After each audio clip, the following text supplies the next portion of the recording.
Hey Josh, thanks for coming to Florida Bay Outfitters. Sorry we didn't get a lot of turnout for your event, but I thought maybe if I interview you, I can post it on our website and Facebook and get some interest.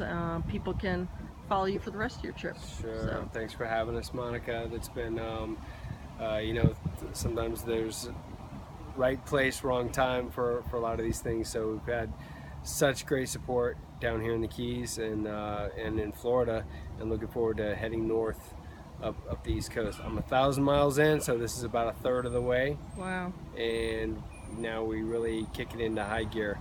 I took about 5 days off, recovering from the 24-hour record attempt.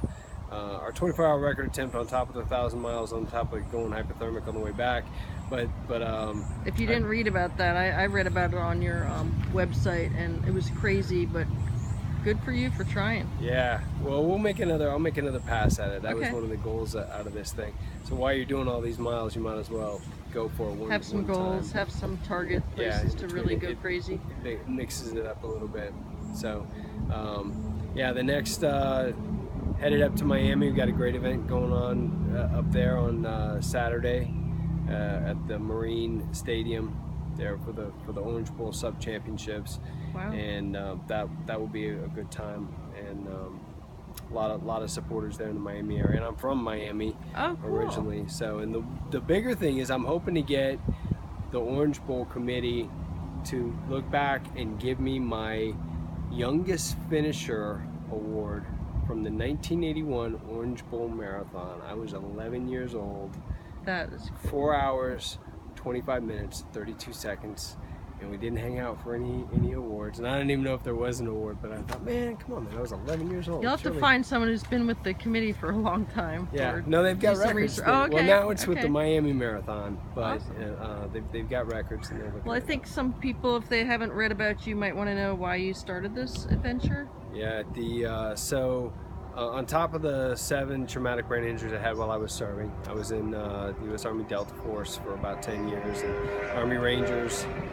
I was a contractor, and I had another 2 concussions back to back in 2014-2015 timeframe, and really put me over the edge. And so it was a repetitive concussive syndrome, and that on top of the traumatic brain injury, on top of PTSD, you start trying to figure out why is the music skipping? Is it the record, the PTSD is scratched, or is the needle broken on the record player? Is it your brain? And it becomes very complex. So lots of different therapies, hospitalized for about 3 months, and then lots of therapies after that, brain treatment stuff. But when I got on a paddleboard, because everything related to balance in my head is messed up, from eyes being lots of eye surgeries and nerve damage, to my vestibular system, inner ear is completely gone from blast, and cervical spine fusion. So to look at you, you look like a fit person, and everything is messed up. And from here up, I've got about 24 surgeries, but wow. everything below my neck and shoulders are good to go.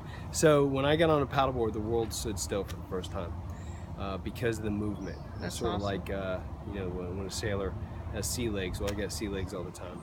So when I got on a paddleboard, it was like the lights coming on after about 10 years. Well, I think you're going to inspire a lot of people, and of course it's our sport, so we are psyched about anyone who does a paddling adventure, whether it's kayaking, paddleboarding, canoeing.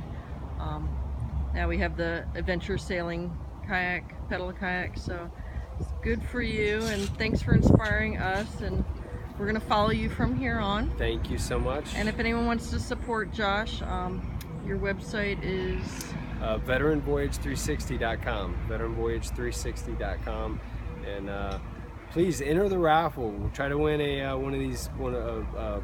expedition paddleboard like mine. It's a Traveler from Boat. Good looking boards, and what's cool about it is every layout. time they sell 500 tickets, they donate another drawing, and you're in. Once you're in, you're in. So we're only selling 6,000 tickets, so we've got about 10 more drawings to go. Wow. And it goes to support you, and it goes to support the awareness of other vets. Yeah, that are every suffering. penny goes to Task Force Dagger Foundation. Okay. So we've got a sponsor that's sponsoring us. Some rich folks kind of said, go do this thing. We got a little paddleboarder showing up at the beach here. Like to see the kids getting out. Yeah, and we've got every penny goes to Task Force Dagger. Okay. And they're at taskforcedagger.org. a great foundation, about a 6% overhead. They're spending their money on the boys. That's not good on to hear, because I anything remember else. seeing a show about how there's a lot of veterans organizations that are raising money that the money's not going where It's not well they run. say. So you Right. really need to research Research. where you're putting your support. But Yep. we will get the word out. Thank And you. shout out to Mike Wells, who wanted to be here, from Blind Endeavors, another veterans group that we work with that does awesome stuff. So I'm doing this for you, Mike. All right, thanks, Josh. Thank you.